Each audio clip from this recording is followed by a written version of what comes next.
Good morning students. आज हम इस वीडियो में चैप्टर 6 का नेक्स्ट टॉपिक करेंगे which is plant tissues. In the previous video we talked about the general introduction of tissues. Now in this video we are going to start with the plant tissues. So plants के अंदर there are basically two types of tissues. One is meristematic tissue and another one is permanent tissues. In this lecture we will learn about meristematic tissues. So what are meristematic tissues? They are the group of cells undifferentiated that divide continuously and help in increasing length and girth of the plant. Means अब tissue क्या होता है? एक group of sales होता है, तो ये भी एक ग्रुप ऑफ सेल्स है. अनडिफ्रेंशिएटेड. अनडिफ्रेंशिएटेड का मतलब क्या होता है? जिसका कोई एक स्पेसिफिक फंक्शन नहीं होता. अभी जो सेल्स हैं प्लांट्स के, जो ये मेरिस्टेमेटिक सेल्स हैं, ये सारे एक जैसे दिखते हैं. इनका कोई स्पेसिफिक फंक्शन नहीं है. तो उस सेल को क्या कहा जाता है? उस टिश्यू को क्या कहा जाता है? अनडिफ्रेंशिएटेड कहा जाता है, जिसकी कोई स्पेसिफिक शेप या फंक्शन ना हो.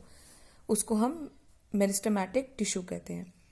फिर ये जो मेरिस्टेमेटिक टिश्यू है ये कॉन्टिन्यूसली डिवाइड करता रहता है. डिवाइड करने का मतलब क्या है कि इसका नंबर इंक्रीज होता रहता है. डिवाइड कर करके एक सेल से दो सेल, दो से चार सेल, इस तरीके से सेल्स का नंबर इंक्रीज होता रहता है. और इसकी वजह से, सेल्स का नंबर इंक्रीज होने की वजह से ये हेल्प करता है प्लांट को, प्लांट की लेंथ मतलब उसकी हाइट को इंक्रीज करने में, और प्लांट की गर्थ को इंक्रीज करने में. मीन्स प्लांट के डायमीटर, मीन्स उसकी चौड़ाई को इंक्रीज करने में हेल्प करता है. Now, what are the characteristics of meristematic tissue? This is what somewhat meristematic tissue looks like. The cells are similar in structure and cellulosic cell wall.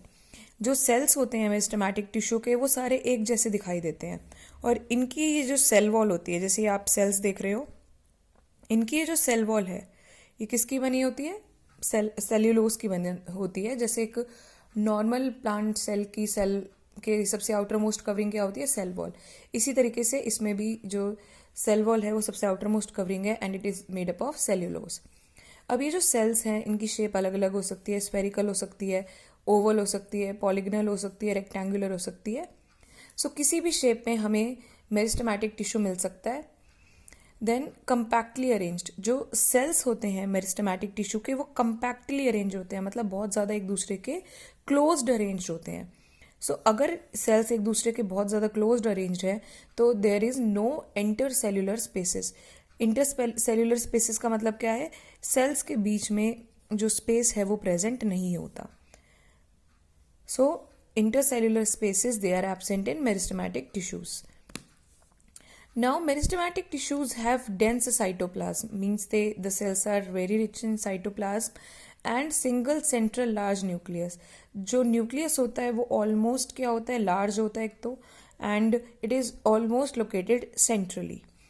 They are devoid of, means these meristematic cells, they do not contain any food material or endoplasmic reticulum or plastids, as it is not required by them.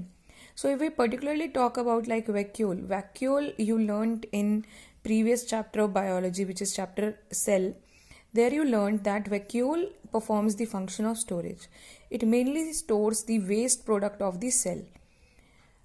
So meristematic tissue, because they are actively dividing cells, so they usually do not have any waste material, because almost whatever is supplied to them, whatever food they have, it is utilized in dividing the cells, as they are actively dividing cells.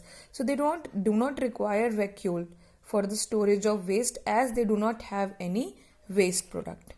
So that is why vacuoles are absent in the meristematic cells. Now if we talk about the types of meristematic tissues, so there are three types of meristematic tissue on the basis of location. Location के basis पे, मीन्स plant की body में कहाँ पे वो meristematic tissue located है, उसके according there are three types of meristematic tissue: apical meristem, intercalary meristem and lateral meristem. So what is apical meristem? Apical का मतलब क्या होता है? Tips. So if the tissues is present at the tips. अब वो किस किस की टिप पे प्रेजेंट हो सकता है? या तो वो स्टेम की टिप पे प्रेजेंट हो सकता है, या रूट की टिप पे प्रेजेंट हो सकता है. सो एपिकल मेरिस्टम की लोकेशन क्या होती है? They are present at the growing tips, बिल्कुल टिप्स पे प्रेजेंट होता है स्टेम्स के या फिर रूट्स के। और इसका काम क्या होता है? It increases the length of stem and root.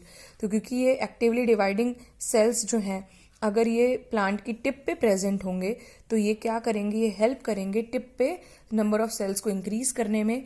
तो means they will help in increasing the length of the stems and the root. Now, intercalary meristem. To understand the intercalary meristem, first we need to understand two terms, which is node and internode.